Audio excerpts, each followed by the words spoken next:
United States Olympic Committee Training Design Symposium. 2008, Meg Stone, East Tennessee State University Strength and Conditioning Coach. Periodization, General Preparation. This original lecture was about an hour and 30 minutes, and these are the audio notes. Stone was also a two-time Olympian. Strength and conditioning can be integrated into all sports for sport coaches as well as sports sciences. This integration and planning, the training program creates a high-performance training plan. Periodization, in a nutshell, is a training stimulus in stair-step fashion, followed by recovery, then repeated progressively. The general adaptation syndrome is similar to periodization, that is, training, stimulus, fatigue, recovery. Just a quick, brief summary of those 4 or 5 or 6 concepts there.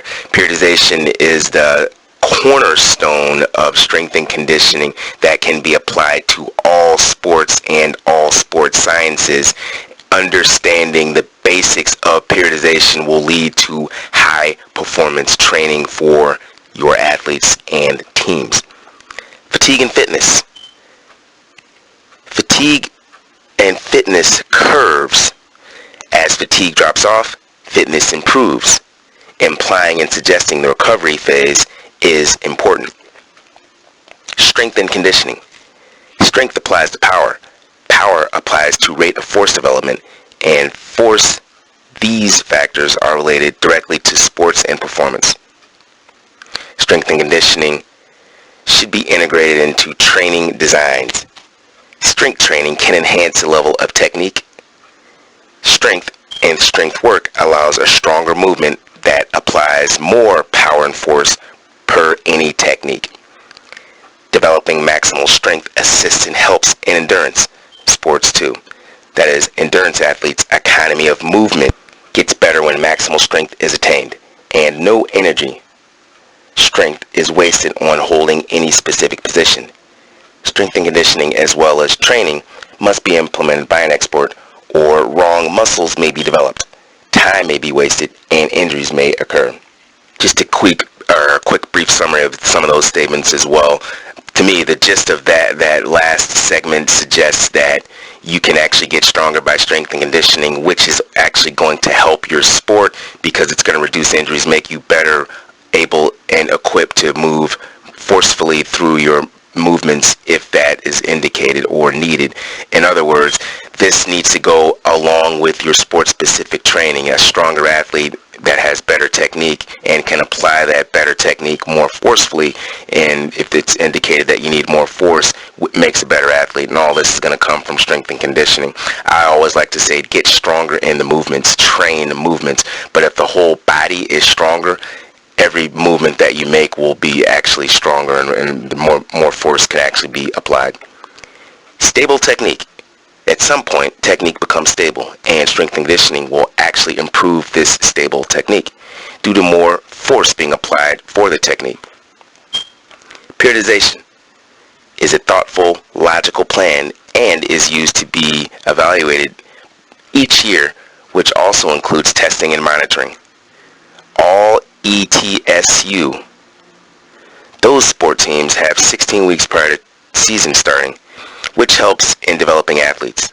Stone believes many elite athletes do not have this long preparation period, and that some teams should reduce competitions by prioritizing to prepare more efficiently and effectively. A couple of important concepts I just want to re-emphasize there. In today's world, maybe even in yesterday's world, most high school sports seasons have approximately 2 weeks to train before their actual competition season starts. Now, she's suggesting, Meg Stone is suggesting at East Tennessee State University, they have 16 weeks to prepare. In most classic periodization models, you need at least 8 to 16 weeks as a preparation period to get the mind and body ready for competition. Again, I'm pointing that out because most high school programs have 2 weeks to train and then the season actually starts. Thus, the advent in the USA in the last 20 years of sports schools and sport club programs that have preseason preseason type of training that is at least 8 weeks. Some are a little bit longer prior to the season starting. That way you reduce injuries, get the athletes in better shape, and technically you can have them their foundation built prior to a 2-week prep period, which isn't enough time, I do not believe, to get athletes in shape and or especially newer athletes that are coming into the sport to get them technically where they need to be to compete in 2 weeks. Goals of general preparation period. Reduce the chance of overtraining and lay groundwork for competition season. Dates and frequency to enhance peak performance. Christmas. Most USA colleges and high schools have a winter break that may disrupt training, and coaches must plan for this. And Stone believes coaches cross their collective fingers. Stone suggests emailing athletes to keep them on track. What competitions am I trying to look at? Major competitions are focus, and an optimal plan works backwards from them with appropriate phases to maximal training phase. During the transition period, coaches plan season, keeping in mind purposeful goal of season. Cycles of training. Microcycles, weeks. Make up the mesocycles, months, and each mesocycle is summated. That is, mesocycles are added together to create a cumulative effect on training. Peaking. The cycles of training can create a peak for competitions. That is, the plan peaks and prepares athletes for 2 to 3 major competitions per year. Testing. Physicals at start of the year, hydration tests, and general testing to evaluate current strength. Stone suggests testing can be given at end start of training blocks or mesocycles. General preparation. Strength and conditioning can be done in morning during general preparation, and preseason competitions are competed during general preparation too. Maximal strength, speed strength, hypertrophy, speed endurance, special strength, plus more must be decided by coach. What phase to put in?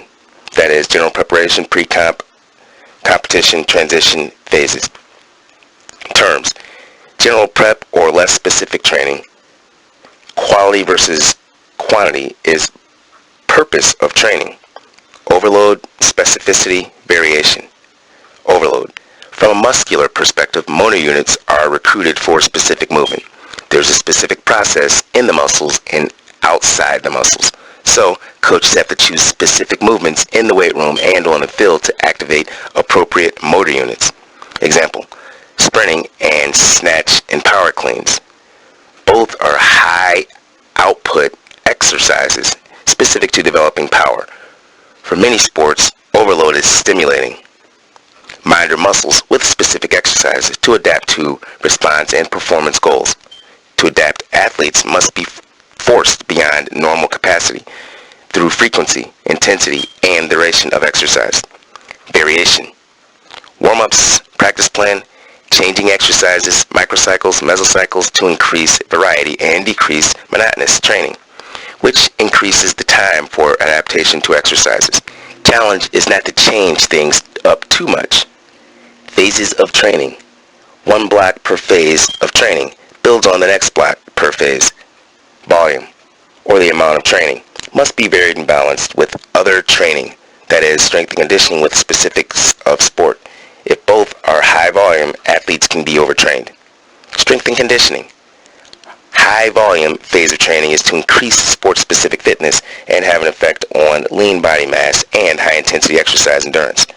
This must be balanced with sport training, and percentages will shift over the course of the period phase. That is, high volume strength and conditioning, lower volume sport-specific. Training theory. Verhansky suggests concentrated loading. High volume strength and conditioning, normal peak. This fatigues athlete, rests athlete, then peaks athlete. Over a 12-week period, the concentrated load is a stair-step fashion. That is 1, 2, 3, down, 1, 2, 3, down. Each week increases, builds into the next week, with the 4th week recovering athletes.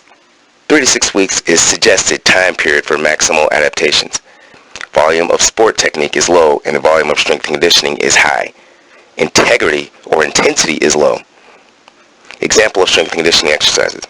All exercises are executed with high speed, under control, to simulate sport-specific movements or explosive technique. Coach should be in the weight room to help increase athletes' intensity for workout or per workout. The psychological aspect on the athlete, knowing the coach supports is with them, is crucial.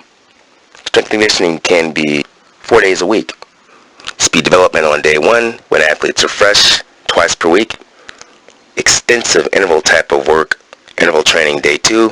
Day 3 and 4 are similar to day 1 and 2, with lighter loads of approximately 20% because of accumulated fatigue. That was a track example. Strength and conditioning workouts. Olympic lifts, squats, pressing and pulling movements, strong legs, strong back are essential for all sports. So just want to stop here because a lot of different concepts were actually covered there. Again, this is essentially the basics of periodization. There is another actual discussion as well that was given in 2007 by Gary Winkler, and this is another audio notes. You should listen to that one and this one almost back to back. They have very similar information. In other words, if you listen to both, I'd say about 8 or 9 or 10 times, you'll have a very good grasp of the periodization concepts that we're actually going through here right now. Strength conditioning workouts. Strength and development phase. In Block 2, strength and conditioning is now 3 days a week in sets of 5. Volume decreases and intensity increases. During this phase, 1 set of 5 with lighter weight can be added to re-educate muscles to move fast. Increased volume and decreased density will decrease reps, set, and increase weight amounts, which makes weights harder to move fast. Hence, the re-education of the muscle movements. Progressive overload. Increase, increase, increase, download. This is a maximal training effect with a built-in recovery week. Varying exercises in weight also adds variety to training, and research suggests this helps overall strength gains for per exercises. Example, bench press 1 month, incline next month. Sport training must be integrated with strength conditioning. Volume in wrestling can be measured by minutes of practice, minutes of live wrestling. It's important to measure volume of training per sport to manipulate volume per training, weeks, months, etc., via overload training and progressive overloading. Another way to re-educate muscle is to complete increased intensity sport-specific training for 1 bout right after strength and conditioning. This reminds muscles how to move fast. So an example of that would be you would be, multiplying or putting 2 types of training together where you would have a wrestling match and or strength and conditioning, or strength and conditioning and or wrestling match. So you're actually going to be in a fatigue state to do the second bout of whatever you're doing, but it reminds the mind and the muscles how to actually go in a fatigue state. And that is important because as you're in tournaments or as the season actually goes through the season, you're actually going to be more fatigued theoretically than you should be at the beginning of the season, just because you've had a lot of volume on your body. In a tournament, the same thing actually happens, right? If you've got 6 or 7 matches over a 2-day span, you're not as fresh as you were on the first match versus the last match. This type of training will definitely get your mind and body ready for a long season and or a long tournament. Power development blocks 3 and 4. These phases emphasize overreaching training. Overreaching is a planned short-term increase in volume or intensity or both, which may lead to a short-term decrement in performance, and after recovery leads to an increase in performance due to overload, rest, and supercompensation. Block 3, power development. Higher concentrated volume loading first while athletes are not fatigued. Generally, strength and conditioning sets of 3 to 5. That is 90%, 85%, 70% recovery week. A stronger athlete is a more stable athlete, technically too. Higher strength allows body to perform technique more efficiently and economically. Complex training. High force exercise like a squat followed by a high power output exercise like a box jump or bench press followed by medicine ball throw. This complex training helps bring athletes to peaks, fatigue, Programs can be varied to deal with higher and lower volumes to give athletes a chance to then supercompensate. Combination training. Exercises from the weight room to specific elicit technique. Speed and strength training. Ab work. Let me read that again, actually. Now this will make more sense. Fatigue. Programs can be varied to deal with fatigue. That is, higher and lower volumes to give athletes a chance to recover, then supercompensate. Combination training. Exercises from the weight room to specific sports to elicit technique, speed, and strength training. Ab work. Stone suggests Jeff McBride, Appalachian State University, used electronic stimulus via electrodes to detect which exercises produce most electric stimulus activity for abs core. He found that snatch and push press created most action. This is why Stone does not use traditional ab work for core.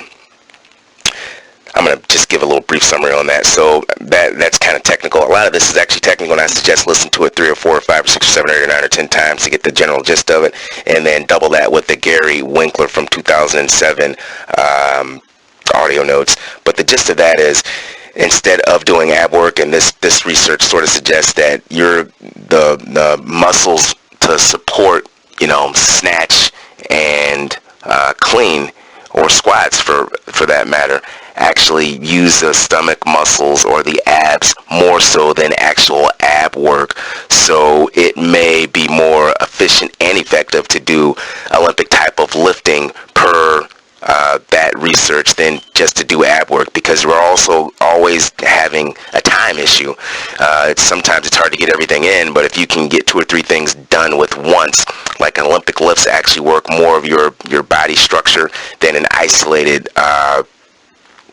exercise like a curl. As an example, a biceps curl only works one muscle, where if you do a pull-up, which is not an Olympic lift, but now you're working your back and your biceps depending on how your hands are. So just kind of, so you can kind of see that concept where strength and conditioning not only covers, Olympic lifts, but all of the other lifts too. And we're always looking for ways to actually use more efficient and effective movements to increase the overall strength and conditioning of our body per the sport.